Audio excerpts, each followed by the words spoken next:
The upsell is a tactic or a skill that a lot of us can use to grow our revenue if we know how to use it the right way. Now, what is the upsell? The upsell, rather. An upsell occurs when someone has showed up to you.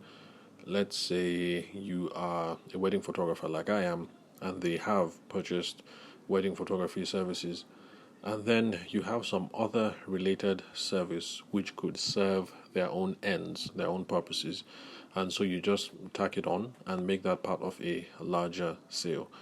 So the typical thing, at least in Abuja anyway, would be the wedding photographer who gets them in on wedding photography services and tries to upsell video, or the other way around, the videographer who gets them in on video services and then tries to upsell them on photography.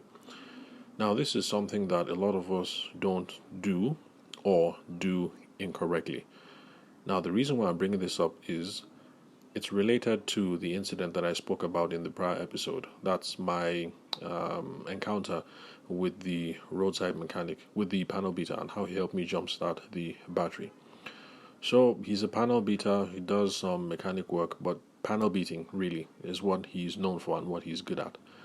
And so after he helps me start the car, he looked at my jalopy. It's really old. I've had that since Patience and I got married. So I've been using this car for close to a decade, let's say 9 years now. In fact, my older son is sick of it, and every time grandma is around, he's on and on about, oh, grandma's car is so cool, grandma's car is big, grandma's car has space, grandma's car is fast, the AC in grandma's car, blah blah blah, the whole thing about grandma's car. Anyway, so the panel beater looks at the car and he's like, hey, Oga, I already told you we can hook this car up real nice. Yes, it's old, but it doesn't have to look this bad. We can push out this dent, we can straighten this dent. Let's spray the whole thing. The lights look a little milky. Let's wash it out. A little bit of sandpaper here, some spray paint here. This car will look as good as new. And if you decide to sell it, the going rate now for this car is about 3.5 mil, maybe even 4 if you clean it up real nice. So, Oga, consider it. I've told you before, I'm here. Just let me know when you're ready. We'll hook it up, and we can do all of this all for the price of XXX thousand naira. I won't say how much it is. And I thought that was a really interesting conversation because the panel beater, for him, it was a smooth transition and it was immediate. If it was a wedding planner or the average wedding photographer or video person, there would have been some hesitation in trying to enter into an upsell situation. But an upsell, an upsell isn't unethical if it is something that is related to what the customer needs to make their experience more enjoyable. So in my own case, yes, we jumpstart grandma's car, and then on my own car, we nicked a few bumps here and there. But if the overall enjoyment of the car and the driving experience and the happiness of my family is one of my key objectives when looking at the car, then trying to upsell me on bodywork and paint is not unethical, because nobody's going to put a gun to my head. If I can't afford it, I'll tell him, okay, yeah, I've heard you. No wahala, let's look towards December. Let's see what happens. Or, no problem, I'm going to sell this car anyway, so there's no point. Or, things are rough right now, maybe January, whatever. So it's not unethical when you try to upsell, provided that we have the customer's needs in view and their enjoyment of the product or the service or the experience. So it's done unethically when it just comes out of left field and it's not related, and you're just springing all sorts of things on them, and you just keep on trying to tack on one thing and another and another. So let's say in the wedding photography example, you're able to tack on video services, and then you just happen to mention that, okay, you also do DJ services. It's quite a stretch to say we're going to go from photo to video to DJ So what next? Are you going to say you now offer MC services and decor and balloon and so it just gets a little tacky. In that case, it's not unethical. It's just tacky. It's an overkill. So first off, we have to keep it simple and it has to be related. So upselling from video to photography or the other way around, that's doable. But to go from photography to wedding planning services, I mean, assuming that your wife is a wedding planner, perhaps what you should do is you've locked down the photography, you've upsold to video, and then you can ask the question, you guys have a wedding planner? If they don't, then you say, okay, my wife is really good at this. I would like to recommend her. There's no element of personal bias here.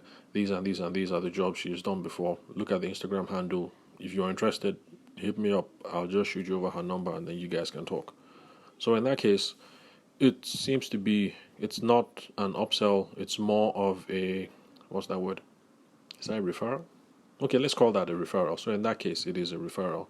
So there are ethical ways that we can go about this. And then to be really efficient about the process, it helps or it works if you have secured one deal first before trying to make the upsell. Because if you haven't and you're trying to tack on too many things, the overall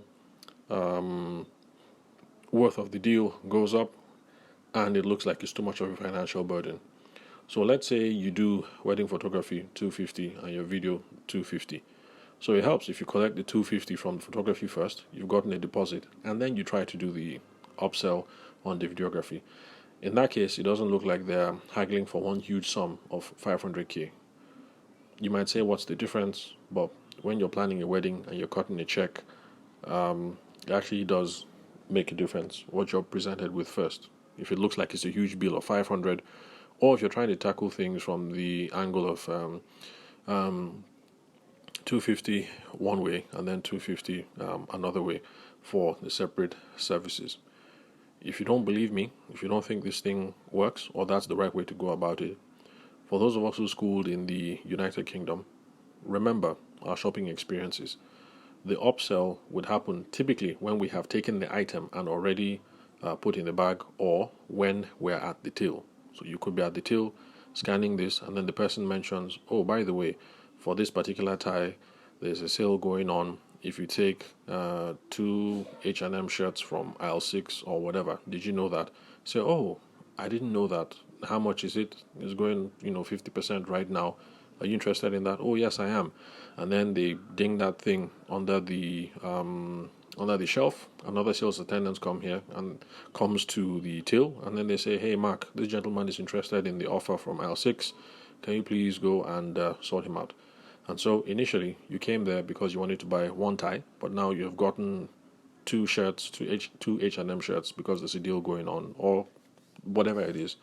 And so that's just how it works. Secure the commitment. Be sure that you're ready at the point of making a decisive decision before you try to upsell. So if I'm there and just looking at the rack of ties, and then somebody walks over and tries to pile on everything that, oh, are you interested in this tie? How about this and this and this and this? The person seems to be a bother. But if I've taken the tie, it's in the basket, I'm heading to the till, it's a different thing. For a sales attendant to say, oh, you're interested in this, did you notice that there's a 50% off on these H&M shirts and blah, blah, blah, blah, blah. So, bottom line, the upsell, something we should do a whole lot more. Other people are doing it in the retail space, and even roadside mechanics and panel beaters are doing it in Nigeria. And so you guys should do it too. Just make sure that you do it ethically. Don't make it tacky. Don't make it a stretch. Let it be related to the enjoyment of the customer. That's the whole experience, and let it be directly related to his needs. Those are just some of the caveats that we have to bear in mind when we're trying to do the upsell. So the upsell is a good thing. Let's try and do it more often, and let's try to be confident about it, like my panel beater friend, because it's going to lead to an increase in the revenue overall. Because let's face it, the person is going to get this service anyway. If you offer wedding photography and the video, the person, if he picks wedding photography from you, is possibly going to go and get the video done somewhere else. Anyway, if you offer it in-house, what's the harm in trying to do the upsell? After all, wedding decor people and wedding planners in Abuja anyway do this all the time. They're a planner, but they do the decor in-house. They do the upsell. So the rest of us who are not quite so used to doing it, like I said, wedding planners and decor people here in Abuja do it all the time. So you photographers, video people, cake people, you should try it as well. It works, and it is not unethical. So thank you very much for listening to the Sales for the Nigerian Wedding Industry podcast. I'm your host, Abuja-based event and wedding photographer, Tavishima Ayede. I will catch you guys at the next recording.